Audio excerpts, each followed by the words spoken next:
अजितदादांच्या विमानामध्ये बॉम्ब होता का हे तपासलं पाहिजे असं म्हटलंय बजरंग सोनवणे यांनी। घटनेचा तपास सार्वजनिक करा अशी मागणी बजरंग सोनवणे यांनी केली आहे। जमिनीवर टच होण्याआधीच ब्लास्ट झाला असं म्हणत सोनवणेंनी या संपूर्ण प्रकरणाच्या चौकशीची मागणी केली आहे।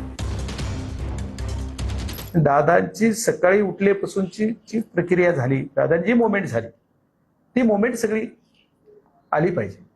मग ही मोमेंट नाही। आता ह्या सर्व घटनाक्रम जर विचार केला तर तिथं कोण म्हणते की स्फोट झाला। तुम्ही जरी 9 ते 8:46चं जे फुटेज दिसतंय, जे मी बघितलं, त्या फुटेजमध्ये काय दिसतंय बघा तुम्ही, काय दिसतंय? फ्लाईट टच होऊन क्रॅश नाही झाला, नाही।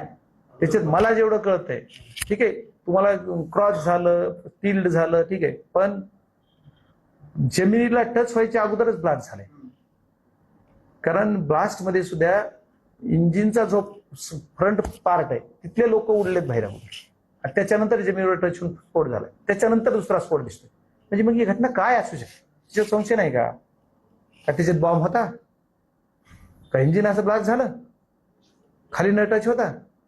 म्हणजे मी काय टेक्निकली माणूस नाही एवढा, पण मला जे स्वप्न पडत नाही, ती मला जे दिसतंय तुमचा प्रथमदर्शी जे दिसतंय डोळ्याला ते बघतो। त्या ज्या उच्चस्तरीय समिती रॉला दिलं तरी काय प्रॉब्लेम नाही, दिलं पाहिजे। आणि सार्वजनिक करायला काय अडचण आहे? और एवढं मोठं माणूसच गेला तर सार्वजनिक नाही करायला त्याच्यात काय अडचण आहे?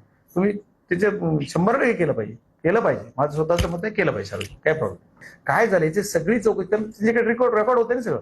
मग ती जर रेकॉर्ड झालेलं असेल त्याच्यानुसार हे सगळं बाहेर आलं पाहिजे, प्राथमिकदर्शीच आलं पाहिजे, प्राथमिकच एकदा बाहेर आलं पाहिजे। त्याच्यानंतर पुन्हा काय तुम्हाला जी सार्वजनिक करायला अडचण आली तर सार्वजनिक करताना सगळं पूर्ण कंप्लीट करून सार्वजनिक करू दे, पण अगोदर तरी कमीत कमी जेवढं प्राथमिकदर्शी सांगता येते ते काय पब्लिक डॉक्युमेंट आहे, त्याला काय